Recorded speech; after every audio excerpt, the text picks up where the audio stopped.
Carrabba's new Meatball Magnifico is something special, but we can't show it to you on the radio. See, you've got this really gigantic meatball, and it's stuffed with delicious melted mozzarella cheese and served over a bed of sautéed spaghetti, then topped with made-from-scratch Parmesan cream sauce. Carrabba's new mouth-watering Meatball Magnifico is the most dramatic meatball you've ever eaten. And it's only here for a limited time. Carrabba's. This is how you do Italian. Blog Talk Radio.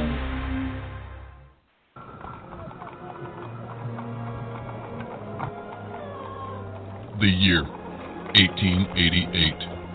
The place, London's East End. Dead and mutilated bodies are popping up all over, from Stamford to Whitechapel. Jack the Ripper is leaving his mark, and the city's on edge. Yvonne Mason is back with a tale of murder and millinery. The Rhodes Hat Factory is booming while the body count rises. Why now?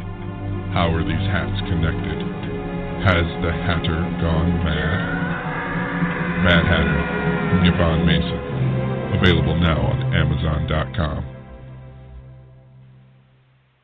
Good evening, ladies and gentlemen, and yes, it is Thursday night at 8 o'clock Eastern Standard Time. This is Off the Chain. I am your host, Yvonne Mason, and yes, that was a shameless plug for my book, The Mad Hatter. My friend, Chris Dunham, also known as Ivan, did that short ad for me, and I have to tell you, I never get tired of listening to it because, yes, the Hatter went mad, and some say I'm mad, but that is okay. And I have to also shamelessly plug my oldest granddaughter, who I am so, so proud of. Brittany, Grandma loves you so much. She took her ASVAB today, so everybody keep your fingers, toes, knees, eyes, ears, and say lots of prayers crossed that she passes it so that she can be Army strong. She is the first female in our family to become an American soldier. So God bless her. And God bless our veterans.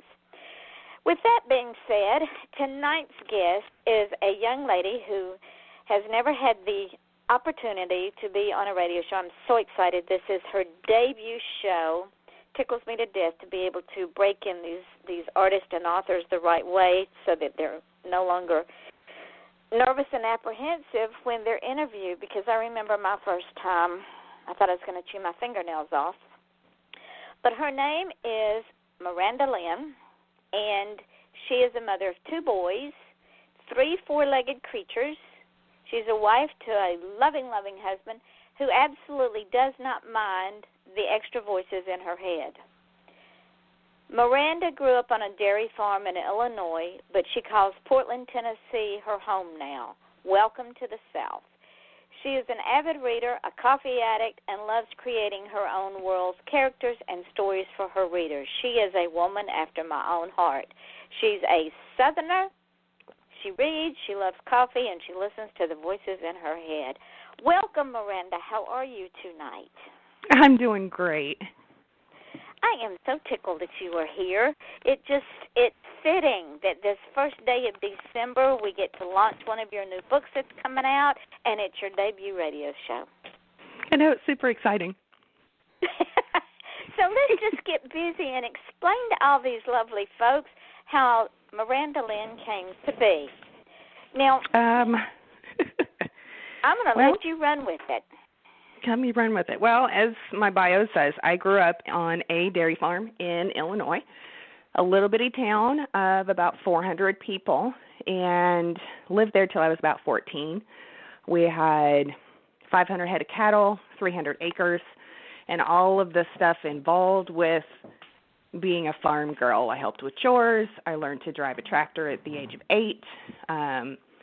Learned to drive a truck and had to get myself out to the end of our lane. We had a mile-long sand lane, so I had to drive myself to catch the bus every day and drive myself back in. So I learned a lot of grown-up stuff young, but it was still fun to be and explore and just be a part of that world. I lived on the farm with my mom and my dad and my grandfather and a couple of uncles, so it was a family farm.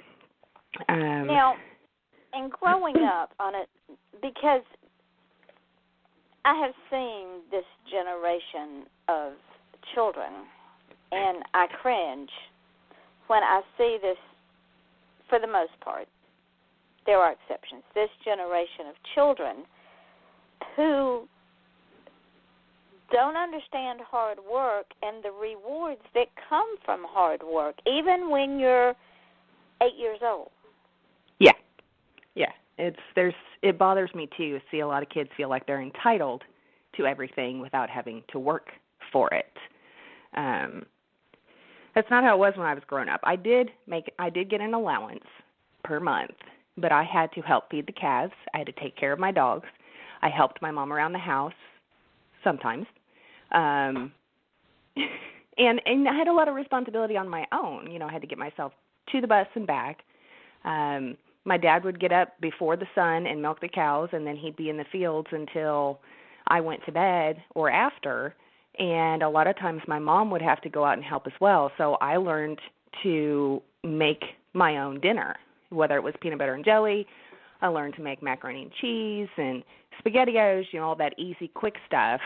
And I just knew better than to get into stuff. I knew better than to get into trouble, basically. Because if you did, then you had more chores put on you. And the worst one for me was having to go down and help Dad at the barn when he milked, because my job is at the end of the milking, I had to take the garden hose and spray it down, spray all the cow poop down, and it was the nastiest thing ever.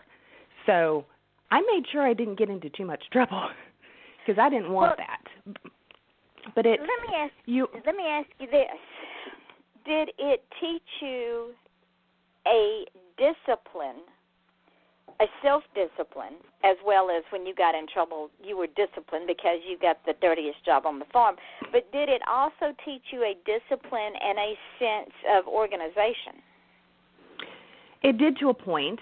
I'll admit I'm not the most organized person, but at that point, yeah, I had to get myself up. I had to make sure, because I missed the bus, then I wasn't getting to school, and that wasn't good.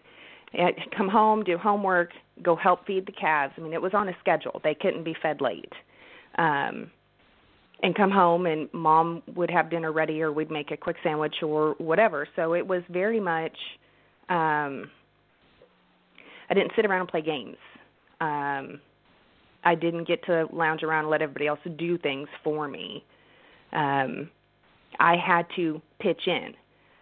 We didn't have, milk. We actually got milk from our barn and pasteurized it ourselves. So we had to go down before the milk truck came that Saturday or Monday or whatever. It was certain things had to be done at certain times.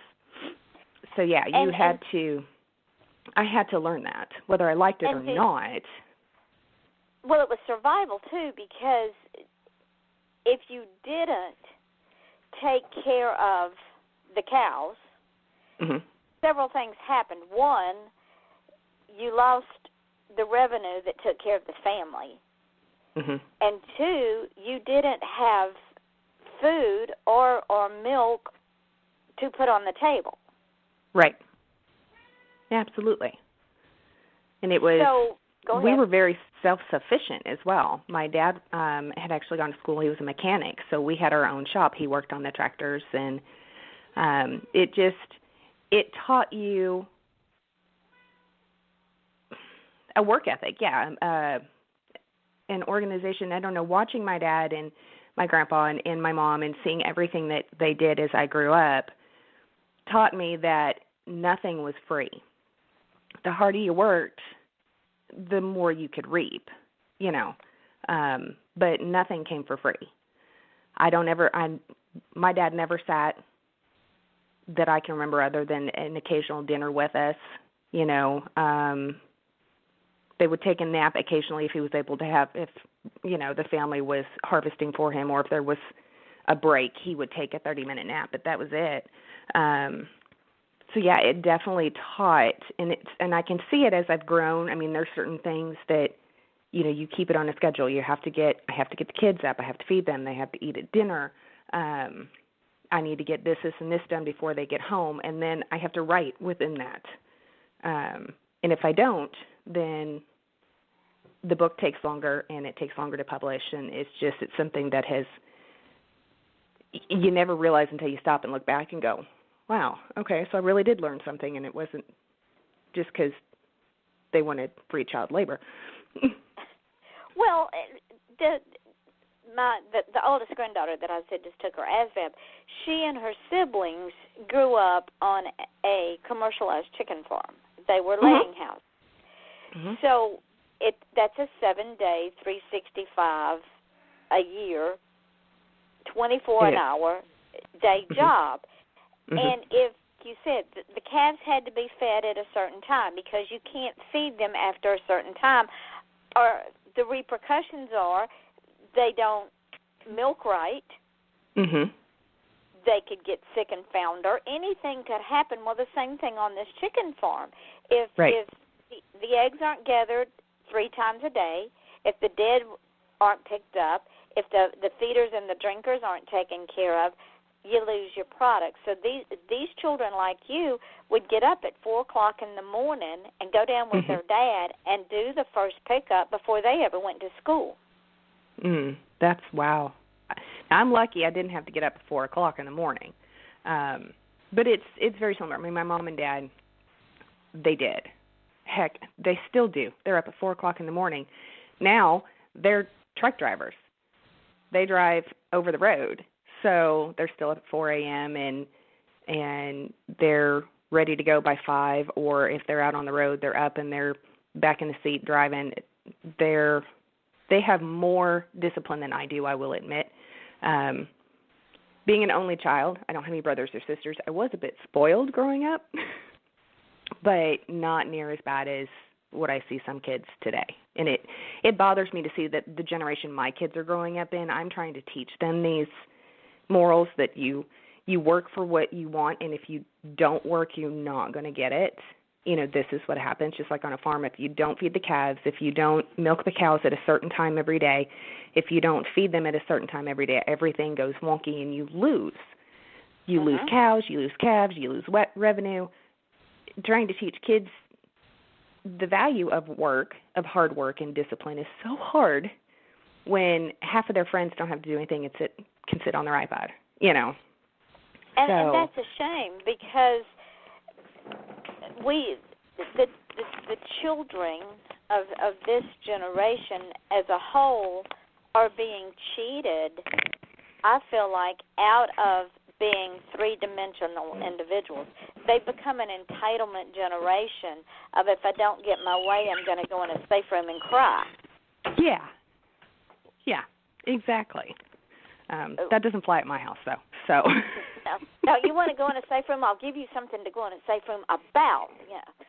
You want to show your butt. You want to pout. Okay, go in your room and shut the door. But think on these things because you're throwing this fit. There are consequences. Exactly, and it's teaching. Consequences aren't taught now like they were when I was growing up, or when you were growing up, and we're from 2 different generations. But I don't know when it stopped, when we stopped being parents and teaching that and started trying to be our kids' friends and letting them have what they want. Oh, around my house, when my kids would say, I hate you, I'd say, that's fine. I'm not your friend. I'm your parent. That's exactly what's come out of my mouth. Yep, I've had that thrown in my face. And my children have learned that. They tell I'm not your friend, I'm your parent. I'm not your friend, I'm your mother. Yeah, so get over it. You want a friend? Exactly. Go down the street to your friend's house, but understand right now you're under restrictions, so you get nothing. Yeah, exactly. No TV, no nothing. Go to your room and think on these things. Yeah. But we are an entitlement generation, and that is sad because in the real world it doesn't work that way. There was a story where this bunch of kids graduated from college and they went working for this big company, and they didn't like the way something was going on. So one of them, the leader of this little mini group of entitled children, went into his boss's office and said, here are our grievances, and this is how we want to change it, and we're going to change it. And the boss looked at him and said, really? And what's going to happen if I don't want to do this? He says, well, we'll quit. He said, you're fired. Yep. So he wrote to, I guess, Dear Abby and was complaining. He said, we did everything that we learned in school, how to present our case, how to do, and we lost our job. And whoever he was writing to said, what did you learn from this? There's a difference in book learning and the real world. A big difference. And they're not going to mollycoddle these kids. So if you've got a $200,000 education and you can't find a job, it could be because you're not approaching it right. You're not going to start at the top and work your way down. Exactly. You got to start at the bottom and work your way up. There you go. Now, since we've decided how to raise this generation of ungrateful children, I always solve at least one of the world's problems with one of my guests. It's part of what we do here on Off the Chain.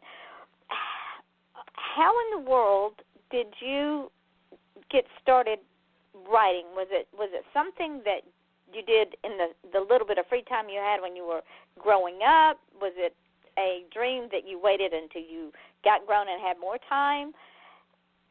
What started you on this journey? I've always been a reader. I've loved books. But in high school, I had an amazing teacher that I believe it was my sophomore year. She offered a creative writing class, and I jumped on it. And we did all kinds of different writings. We did poetry. We did short stories. And she just kind of put the writing bug, in my brain. And I've written ever since, little stories in journals, all through college. And I didn't start writing full novels till about 4 years ago. But I've always written something, and I've always read. The more I read, the more I expand my knowledge as far as being able to write. And then I started working with a few independent authors, just helping support them. I had a book blog for a while where I reviewed books, and I got to talking to a few of them, asked the same question, how did you do this? Because I'd always wanted to be somebody like, Anne Rice, or she was one of my favorites in high school. Or I knew I liked you for some reason. Other than you're just a fellow author. I devoured her. I can remember begging Mom. I wanted books. I didn't want clothes. I didn't want anything else. I wanted to go to the bookstore. Always wanted to go to the bookstore. So, that started the passion, and it just kind of developed. But the one thing that was suggested, and actually the piece of advice that stuck in my head and started me really going for, truthfully writing and publishing is I was told to write the story that I hadn't read, the story I wanted to read but wasn't out there. And so that's what I did. 5 years ago, it was 5 years ago, I did NaNoWriMo, National Novel Writing Month, for the first time. And I wrote Destiny Finds Her in 30 days. Wow. So I wrote 50,000 words. It's the only time I've ever won it.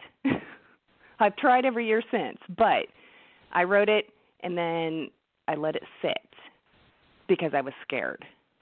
You write it and you're like, okay, well, that's crap. So I put it away. And about a year and a half after that, I met a couple of authors here in town. I was working at the local library, and I was doing the writing group. And I was encouraged to take it back out and revise it and just run with it. So I did. I finally did and published it 2 years ago. And that brings me to, other than Anne Rice, who are some of your other favorite authors? Oh, gosh. Janet Ivanovich. I love her Stephanie Plum series. Tanya Kappas. She's a Kentucky author. She has an amazingly cute witch series. I've actually met her a few times. She's sweet in person and uber encouraging for other authors. Charlene Harris, devoured her books. Dorinda Jones. I'm actually reading a series now by B.C. Burgess. It's a Mysterious. It's a witch series. I'm horrible with book names, and that's just a few. I'll read almost anything. I'll give anything a chance. Some things when you said Anne Rice and Janet Ivanovich and the Kentucky author, I've read those. I devoured Anne. I just got her new book. Just got Janet Ivanovich's new book. So I understand your eclectic taste in books because those are some of my favorite authors as well. Love those women writers. They're hysterical. Oh, yes. Yes. And Anne Rice, if you really read Anne Rice, really read her, she has a dark humor in her books. She does. It was one that I picked up, and I don't remember if I got it at the library or if I bought it on sale, but I picked up Interview with a Vampire, and I read it in a sitting. And I had to have the rest of them. That was my first one I read. Yep, that's the first one I read of hers, too. Back in the 90s, I read that book. And ever since then, I've been hooked. Yeah, I know. And I'm the type of person that if I sit down and read a book, I'm probably going to finish it. I can't read a little bit here and a little bit there. For example, I was reading the second book in B.C. Burgess' series. It's the Mystic series, Monday night, and I finished it and looked at my clock. It was 1 o'clock in the morning. And I was like, I have to get up. At a time or two. Yes, I'm like, I have to get up in 4 hours and get the kids to school. Yeah.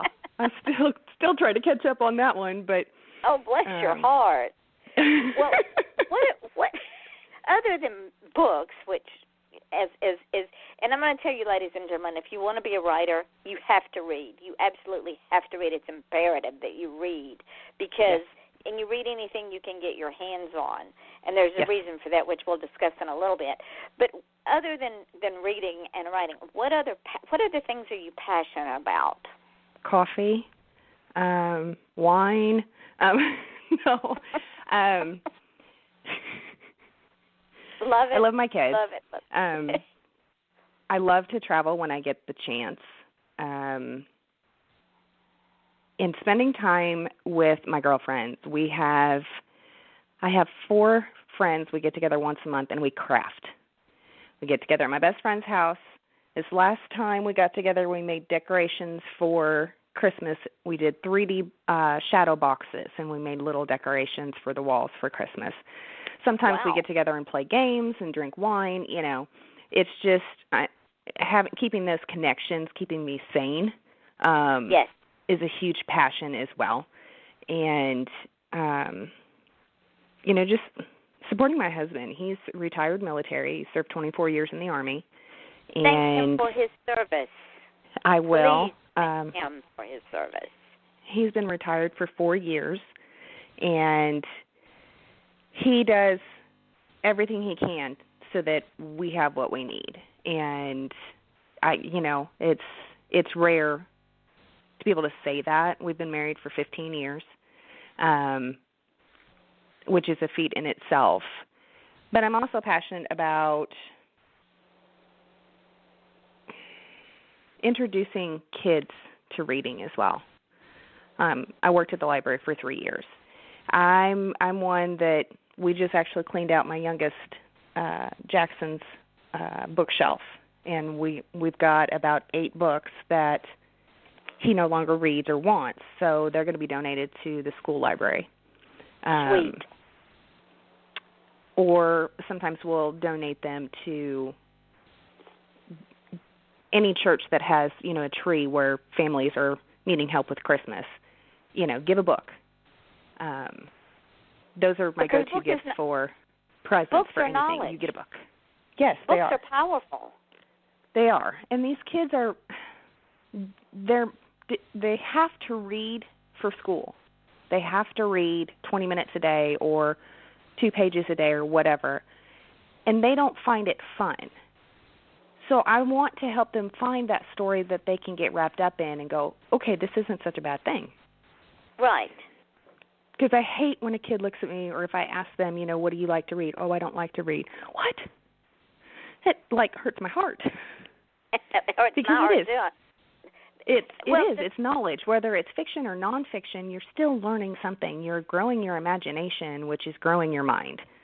And in most fiction, there are segments of facts. Yes. Even if you read a sci-fi or a fantasy, there are facts. I call them little jewels hidden within the book. And my oldest would call them Easter eggs. Yes. I guess it's a gamer thing. There's Easter eggs. Well, I tell them there's Easter eggs in every book you read. You just have to read them and find them, you know. And read with an open mind. Yes. Yeah, absolutely. So it would be safe to say that some of the life's lessons that you learned as a child growing up on this dairy farm, you've passed down to your children? I'm trying to. I hope they're getting it. But yeah, I would say that I'm doing the best that I can. They're in their tweens and teens now, so of course we've got all that. I've gone from being Miss Know-It-All and I'm awesome to, yeah, you're dumb and whatever. Well, and honey, trust me, they'll outgrow that. When they get in their 30s, they'll say, Mom, you're not so dumb after all. You've learned a lot. Yeah, I guess I was an early bloomer. I think it was my mid-20s when I finally called my mom and said, you know what, I am sorry. You really are as smart as you said you were. And ever since, honestly, I have to say probably the last 3 or 4 years as I'm dealing with puberty and changing and kids wanting to be themselves in their own way but still trying to keep them in line, I have called my mom so many times and went, did I do this? And she'll go, yeah. And I'm like, I'm sorry. I don't remember acting this way. I don't remember. But if I did, I am sorry. And she just laughs like you. Well, it's called paying for your raisin, honey. It is, yeah.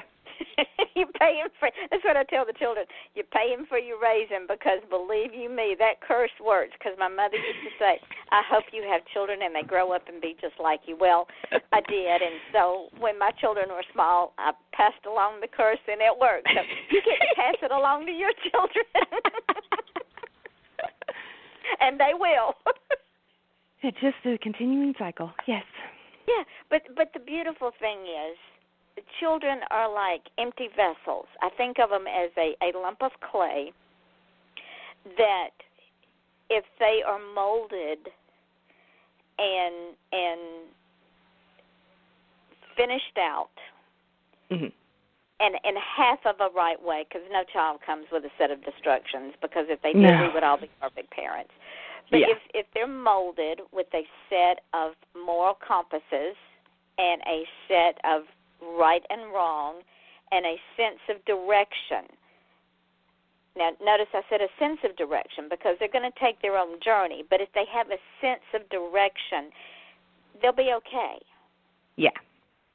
Yeah, and it's just, it's repetition is key. Yes. So I repeat and repeat, even with the eye rolling, and I still repeat because I know eventually it'll sink in, and they'll get to that point where they're faced with the challenge that we've talked about, and my voice will be in his head going, remember what your mother said. Make the right choice. My oldest daughter says, Mother, would you get out of my head? Because she called me up the other day. She says, Mother, I sound just like you now. I said, yes, the curse worked. Yep, I've done that too. I'm like, I have opened my mouth and my mother has come out. Oh, okay. Yeah. Isn't it lovely? Maybe we should write a book called It's Words That Our Mother Said, or We Sound Like Our Mother, or something to that effect. It would be fun. Sell. It would be funny it too. Would indeed. It would be a lot of fun. Everybody could relate to that. Especially if they're mothers, because they understand we are the product of what we learn. And this is what sadly, and I go back to this generation because I see this generation of entitled children. They have become the product of what they've learned. And what they have learned is it is okay to have no moral compass, to whine, to feel entitled, and to say, okay, Mom and Dad, you owe me this $200,000 education, but I'm going to go in this little safe room and suck on my pacifier and color with my crayons and hold my little blanket and pet dogs because my little feelings got hurt. Mhm. Yeah. Not. If I were No. a parent of one of those children and I knew that my child was in that safe room, I would hop on a plane, I would go to that college, I would jerk them up by their rear end, and I would paddle them till they couldn't sit down for a month. Then they could go to their safe space and think about it. Yeah, They're that's never pretty much, I'm on the same wavelength there. Well, I told the children years ago, I said, you might get bigger than me, Mhm. and you might get taller than me, but Mhm. remember this, because I'm 4'11", my son is 5'8", 5'9". I said, Mhm. remember this, I will always, no matter how old you get, and no matter how old I get, and no matter how decrepit I get, I will always be able to beat your ass. Yep, I told I have a 13-year-old, he's 5'2", I'm 5'9". He's all like, I'm almost as tall as you, and I'm like, I don't care how tall you get, I can still whoop you. And don't ever let him forget it. Oh, yeah. Don't. Never let him forget it. Oh, mercy. Now that we've solved another one of the world's ills, let's see what else we could solve. Yeah. Since you're coming back, we forget your books tonight. We'll just solve world problems.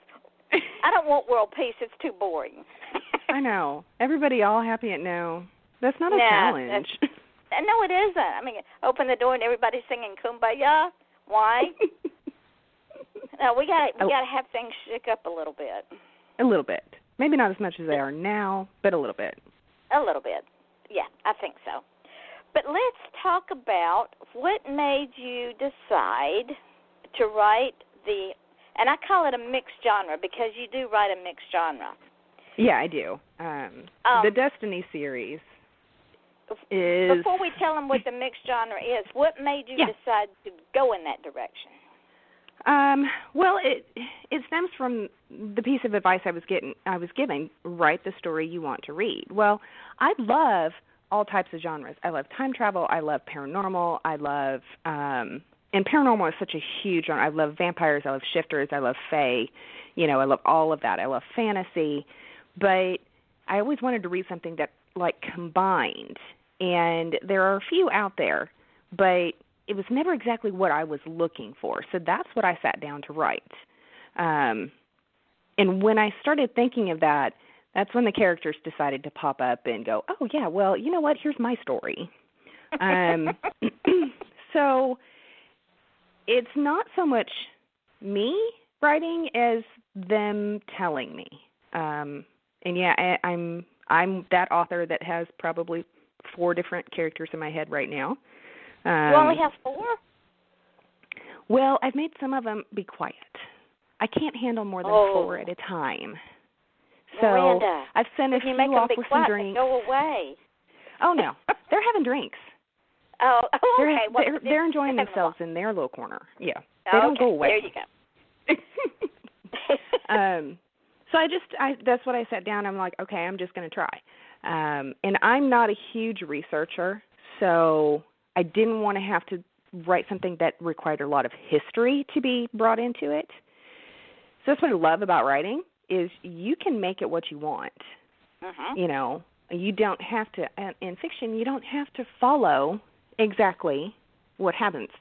So I just created my own little world, and I threw in what I wanted, my time travel and my coffee and my love of shoes and a gay best friend and a dog who I love.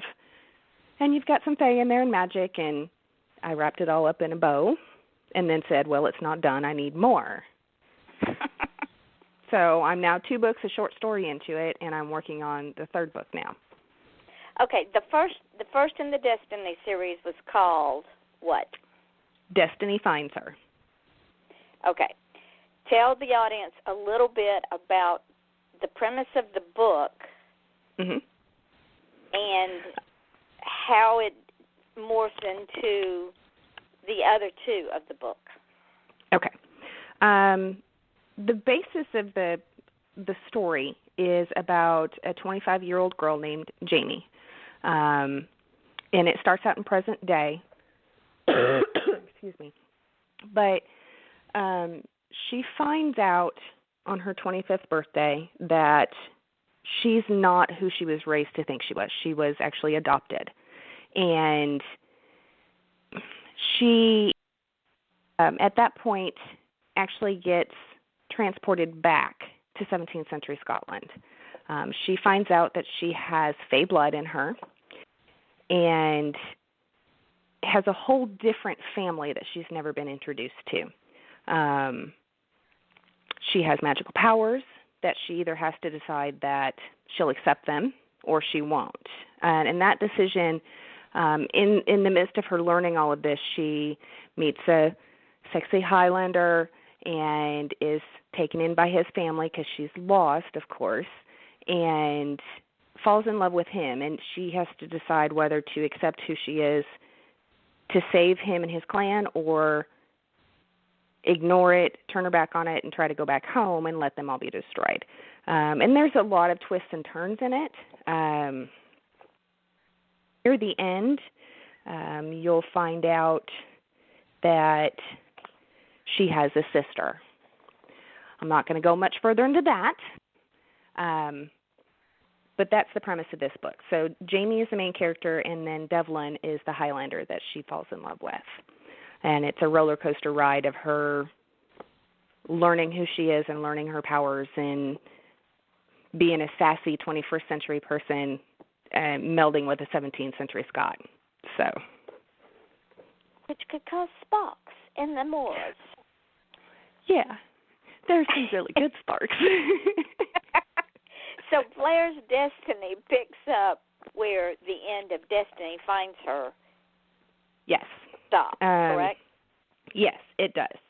And Blair is Jamie's sister. So this is a story. Blair's background, they were separated at birth, and they're twins. I'll let you know that, but they're not identical. She was raised in the land of Fae, and she was taken by the Fae King and trained to be his right-hand assassin. So she is seen as evil by everybody except her sister. Jamie doesn't see that in her. And so she's determined to save her sister from, a death sentence and to take her away from everything and out of the clutches of the Fae King. So book 2 actually, Blair's Destiny, is set mostly in the land of fairy, where they meet sprites, and another character that comes up is, his name is Jack, but he's the Green Man. He is in charge of the trees and the souls of the trees, and he can move throughout the woods that way, and actually through time that way as well. And so it's about their group, Jack and Blair and Jamie and Devlin, working together to come up with a plan to overthrow the king. The Oracle shows up in this book as well and kind of guides them.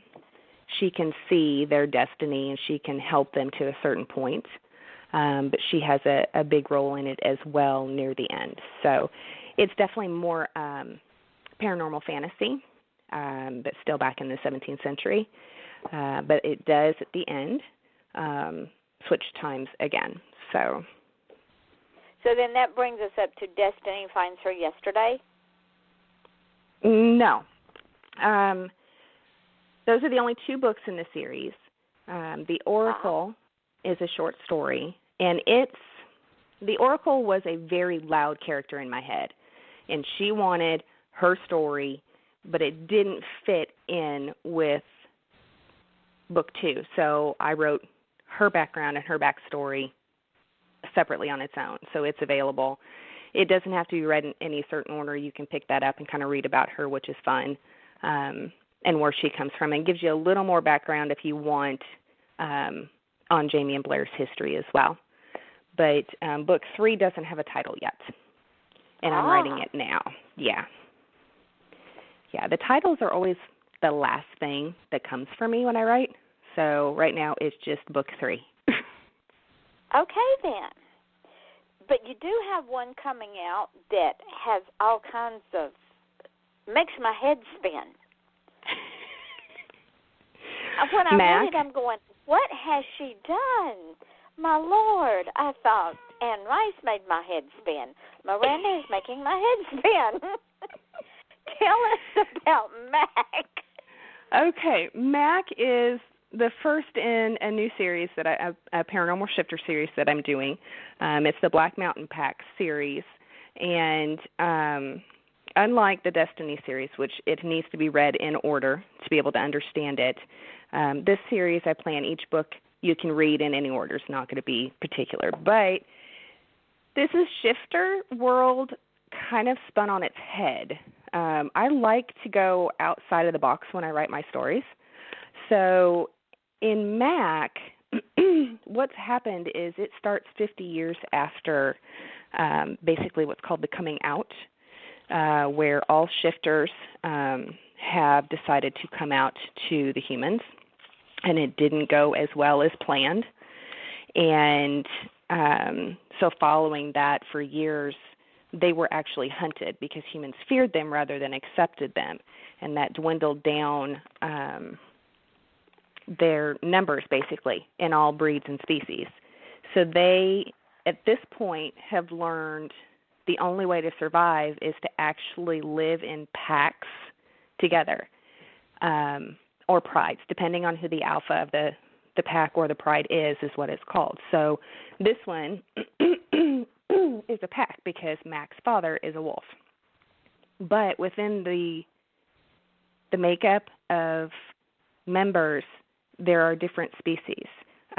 We have wolves, we have panthers, we have a lynx, we have a fox, we have a tiger, and they're all living together fairly peacefully. They've learned the only way they're going to survive in our world is to band together and grow that way. So this story is about Mac, who is the alpha son. He is a panther, and he was actually adopted by Jerome, who's the alpha of the pack. So it's his story finding his mate. And it's a fun ride. I've gotten a lot of good feedback from my beta readers and my early advanced reader copy readers, so I'm excited. It releases December 13th. So, ladies and gentlemen, you heard it first here. Mac by Miranda Lynn, and it is a paranormal shifter novel that will stand you on your head. I can't wait. That's right. I'm excited. I'm super excited. So am I. Because you've just taken the whole dynamic of and maybe some readers don't understand what shifters are, but shifters are creatures that can go from human to animal at will, like a werewolf, for instance. Yes. And that's why they're called shifters, because they shift. Now, a thought came to my head when you said it was the coming out. I'm thinking that's sort of like the gays were treated when they first came out, or any new group that comes out in the open. Mm-hmm. They're not accepted. Exactly. For who they are. And I think that's part of what went into writing this is we all have to learn to get along. You know, we are a melting pot, especially the U.S., so we can't stay within our bounds, like in a normal shifter book, most of them that you'll read, it's usually about a pack of wolves or a pride of cats or a den of bears. It's all the same. So I wanted to throw that out the window and go, you know what? They have to learn to get along too. Uh-huh. Because they're not all animal. They're also human. They have both. So I was like, I like to challenge people. I like to challenge my readers. I'm like, it's either going to go great or it's going to be bad, and I don't really care. Well, but it, as we talked about earlier, you can learn, even in fiction, if a reader reads, say that fast 3 times, with an with an open mind, there is something to be learned in every book we pick up. Mhm. Because there is. We put a part of ourselves in everything that we write. And in your case, we have to think about, while we're all Americans, by the grace of God, we all come from different backgrounds, ethnicities, cultures, ancestry. We are not carbon copies of each other. And the things that we hate about another person is probably the same things that we hate about ourselves, but we don't want to admit it. Exactly. And so, I don't know, I wanted to write where everybody got along, and, even with their differences and their tempers and the temperaments, they all find a way to work together to make the family work and make the pack work and protect themselves and those that they love around them. So. And they have a common cause, and it's called survival. Exactly. And there's an old adage that goes, we either all survive together or we all hang separately. We have to mesh as a society and embrace each other's differences and embrace our own idiosyncrasies and stop hiding behind of I don't have any, because when we say that, we lie. Yes. So there we solved yet another world's problem, Miranda. I'm so proud of us. Let's mark that one off of our list. We are just rocking this out. I'm telling you.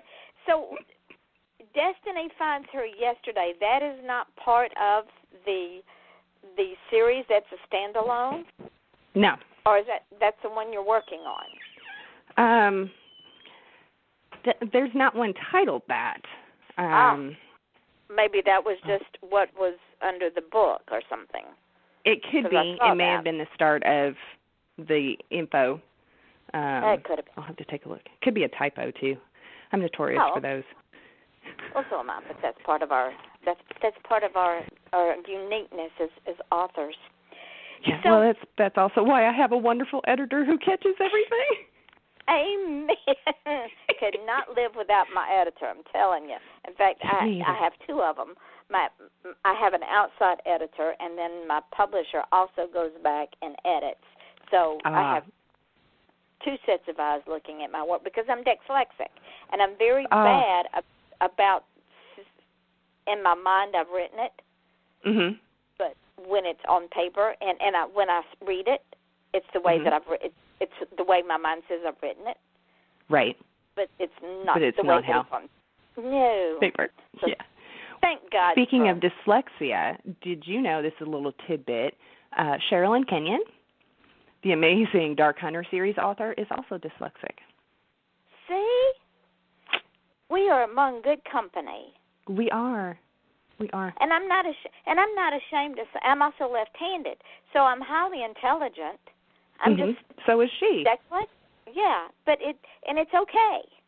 It is, absolutely. Makes me unique. I'm so proud of that. See, I'm in good company.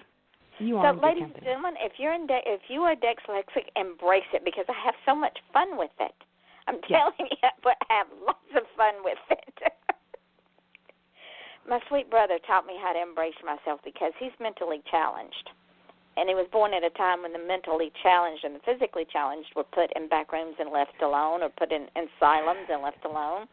Yes. And what he says is that the title that is used for him is he is retarded, but then we're all retarded in some way. But what he says is, I am not retarded. I am just slow. And that's okay. Yes. And it is okay. Yes, it is, because he's taught me way more than I've ever taught him. But anyway, so let's tell everybody where all these beautiful books can be found. We know that Mac is coming out. How many is going to be in the series of Mac? I have 6 planned, but I have a feeling there's going to be more because as time goes on, different characters will pop up. So I have 6 on my board right now. I have 6 titles and information. Sweet. But it may go more. Who knows? I have a feeling this is going to be a fun one to write. When the voices in your head get through partying, they're going to start snapping at you. They are. Well, I already have 6 notebooks as well because they tend to interrupt, and I have to stop and pull the notebook out for their story and write down what they're telling me. So my office is a mess. I have notebooks everywhere, but it's okay. It's organized mess for me. Well, chaos is the sign of a genius at work. You know that, right? Tell my husband that all the time. I'm like, I'm not lazy. I'm a genius. It's organized chaos. We know. Don't touch anything because we know where it is and what's. So don't touch it because if you touch it, then I'll never find it. Yeah, just leave it alone. Leave my office alone. I understand that. And we'll be fine. So you can find all of them will be on Amazon. Okay, where can you be found? Because I know after tonight's show, people are going to say, I got to meet this crazy lady. Well, you can, my website is just simply mirandalynn.com, and you can find me on Facebook. You just search Miranda Lynn, you can friend me, or I do have a Facebook page that you can find, just search author Miranda Lynn and follow me there. I actually have, since MAC is coming out December 13th, I have giveaways going on all month, and I have the cutest swag that I had made. They are ornaments, but on the inside, hanging down, is the cover of MAC. They're the cutest things. Neat. So I'm giving those away this month. Sweet. So jump over there, people. Go see Miranda Lynn and get one of her swags, because this is a once-in-a-lifetime thing that will never come around again. That is true, because I only have 11 of them. See, so there you go. First 11. Limited edition. Go grab them now. So now let me ask you this. We've got about 5 minutes left. Okay. When you were growing up and you were writing in your journals and you got involved in school with a wonderful teacher, and I'm so envious. I wish I'd had that kind of support that you did growing up, because it wouldn't have taken me till I was 54 years old to get my first book published, because I was afraid it wasn't good enough. But that being said, if someone has a dream and wants to make that dream come true, and I say this just about at every show, I don't care if it's garbage collector, because that is a very important job. And if you want to be a garbage collector, number one, they make damn good money, and number two, it is honest work, and number three, it is extremely important, because if we didn't have them, our streets would run rampant with trash and rats and all other nefarious creatures. So, and kids love the trash guy. Yes, they do. My kids love the trash guy. They do. Yeah. It's amazing. Yes. And the trash guys love the children, because children are honest. Yes. So, say somebody has a dream and they don't know how to make that dream come true, or they don't know where to start. Like when you wanted to write, fortunately you got involved in a writer's group, and people were saying, this is how you make it happen. Just go with it. Mm-hmm. What would you tell someone? Well, I was fortunate enough to have a great teacher, but I was also fortunate enough that I finally got the courage, and I reached out to some of the authors that I had read. I sent them a message. How did you get started? What do you do? So find somebody who has your dream, who's living your dream, and email them. I mean, the worst that can happen, they won't respond to you. Exactly. But most of the time I have found those that are successful have no problem encouraging, giving tips, giving advice. I had 2 authors that I had read their whole series, and with my first book, I had the sex scene, and I sent Dina Remiel. I love her to death. I'm like, will you read this? Because her books, the scenes were fabulous. I'm like, will you read this and give me your feedback? And she did. No problem. Sent me her notes. She's like, this is great. I would change this, and you need to do this because it's not quite there. So just reach out and start trying to make those connections. It may take 2 or 3 times, but don't give up. I think that's the biggest thing, is don't give up. Exactly. We are our worst critics. So you have to get over yourself and take that step. And you have to get out of your own damn way, too. I had a real good friend. She said, you have to get out of your own damn way because we stop ourselves. We go right to the edge of that cliff, and we go, maybe not so much. Yeah. Like the little bird that runs up to the edge of the ocean as soon as the wave comes in. They run back to the dry water, the dry sand, because they don't want to put their toes in the water. They might get wet. Yeah, that fear. You have to get over that fear. Yes. And ladies and gentlemen, the acronym for fear is false evidence that appears real. Well, and as artists, Miranda and I both understand that, well, what if nobody likes it? Well, who the hell cares? You're not writing it for them. You're writing it because, like she says, the voices in our head will not shut up. Right, exactly. Miranda? Yeah, exactly. And if your dream is to write, just write.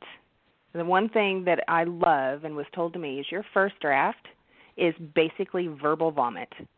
You're just getting it out, getting it on the page, and that's what revisions are for. You go back and read it and tweak it at that point. So whatever you're looking to do, that first chance is just get it done, get it over with, and then you can continue on. But the biggest thing is just don't stop, don't give it up. And don't be afraid to make revisions. I've ripped out entire chapters because I said, wait a minute. The voices are saying, Yvonne, what are you doing? This isn't how I want you to write it. And I'm going, I don't care, I'm writing it this way. And they're saying, watch this, I'm shutting up. Yeah. And I'm going, where'd you go? Yeah. Come back. What'd I do? What'd I do? Hey. I'm sorry, come back. Come back, please come back. Yeah, exactly. Yeah, I've had to do that a time or two. Eating humble pie is not fun with the voices in your head. No, it's not. But it has to be done sometimes. Yes, it does, because it's like another author and I were talking about. It's really their story. We're just a facilitator. Exactly. And I've tried to explain it to people. It's like they're putting a movie on in my head. Yes. And I have to translate it into words so that you as a reader can see it in your head. And it's okay if you as a reader don't see the same don't interpret the movie as the same as we're putting it on paper. That's okay, because each person that reads a book interprets it differently. It's just like I said before, if 10 people are watching a train wreck, you're going to get 10 different eyewitness reports because people process things differently.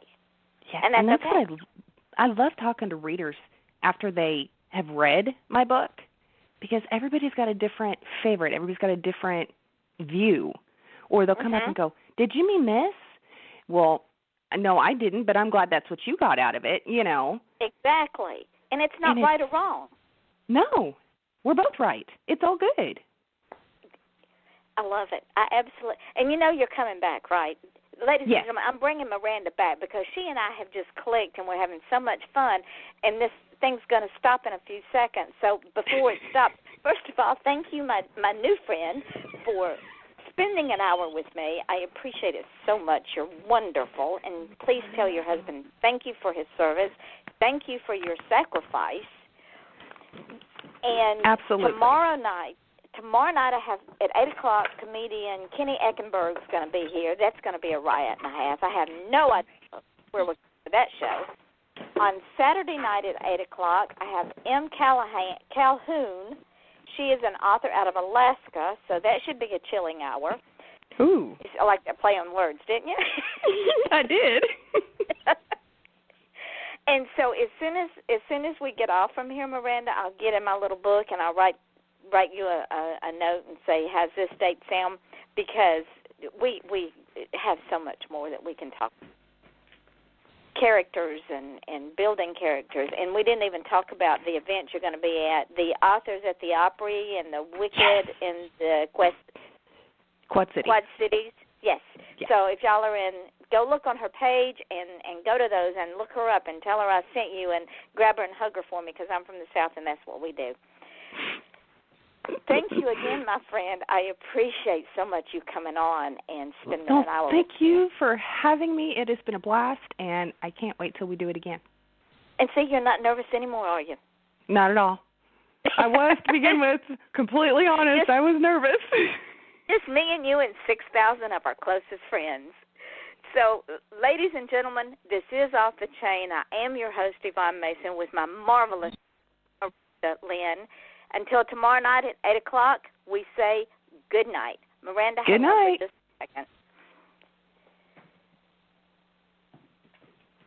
Okay, we're now off the air. We've gone into archives, so anything we say now will show up in archives, but because we're off the air, unless people listen to the archives, they won't hear it. But what That's fine. What I wanted to tell you is once we hang up, the show will download into archives, upload into archives. Then I will download it, and I will put it up on Spreaker, which Spreaker then puts it up on TuneIn Radio and YouTube. This show from Blog Talk Radio goes to iTunes and Stitcher, which you can hear in your car if you have Sirius Radio.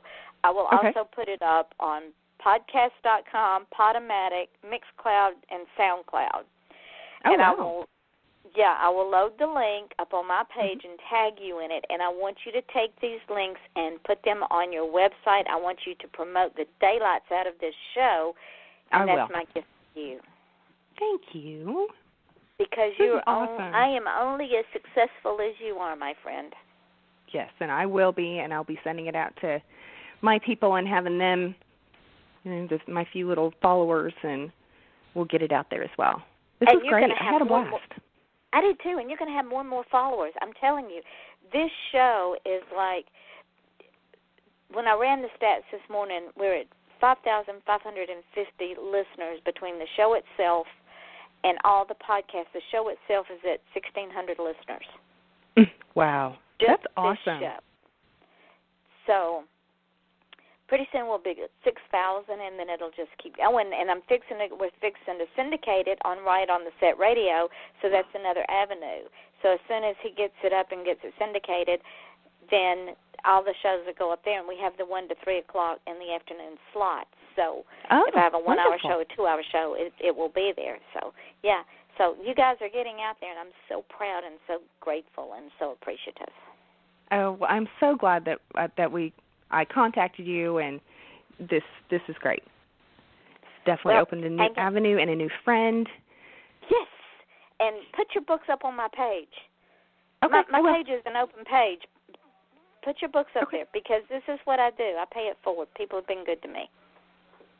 Thank you. I absolutely will, because I didn't even say I max up for pre-order right now for 99 cents, so I'll throw that up there. Yeah, throw it up on my page, and then when I put this show up and say it's in archives and tag you in it, I'll put Mac, her latest book, Mac, is in pre-order for 99 cents on Amazon. All right, wonderful. My darling. Thank you. Okay, and let me get you set up for after the first of the year, and we'll have more fun. Sounds great. All right, darling. Talk to you later. All right. Bye. Bye-bye.